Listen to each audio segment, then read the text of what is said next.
एक बार बुद्ध के पास उनका एक शिष्य आया और उसने पूछा, भगवान, मेरे जीवन का क्या मूल्य है? मैं अपनी कीमत कैसे समझूं?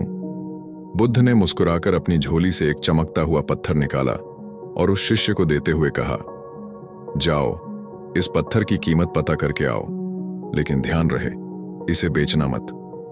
फल वाले की दुकान शिष्य सबसे पहले एक फल बेचने वाले के पास गया। उसने पत्थर दिखाकर पूछा, इसकी क्या कीमत दोगे?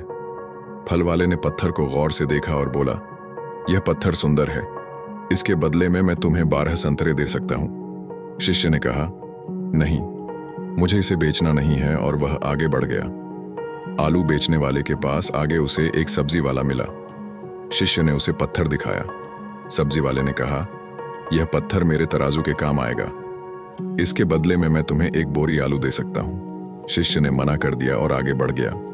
जौहरी की दुकान। अब वह शिष्य एक जौहरी ज्वेलर के पास गया। जैसे ही जौहरी ने उस पत्थर को देखा, उसकी आंखें फटी की फटी रह गईं। उसने पत्थर को मखमल के कपड़े पर रखा और उसके चक्कर लगाए। जौहरी बोला, यह तो बेशकीमती माणिक रूबी है, इसे खरीदने के लिए तो मेरी पूरी दुकान और जायदाद भी कम पड़ी रहेगी। मैं तुम्हें इसके लिए 50 लाख रुपए दे सकता हूं। जब शिष्य ने मना किया तो जौहरी गिड़गिड़ाने लगा, अरे भाई, तुम जितना मांगो उतना ले लो, बस ये पत्थर मुझे दे दो। बुद्ध की सीख। शिष्य दौड़ता हुआ बुद्ध के पास वापस आया और पूरी बात बताई।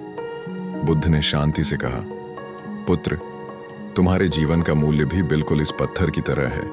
फल वाले के लिए इसकी कीमत 12 संतरे थी, सब्जी वाले के लिए एक बोरी आलू, और जौहरी के लिए यह बेशकीमती था।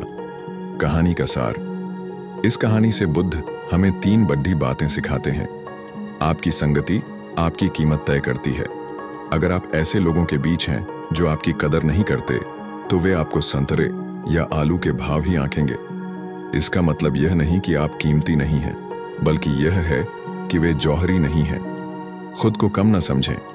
दुनिया आपको अपनी जरूरत और समझ के हिसाब से मापेगी, लेकिन आपकी असल कीमत आपके भीतर के गुणों और आपकी आत्मा की पवित्रता में है। सही पारखी की तलाश।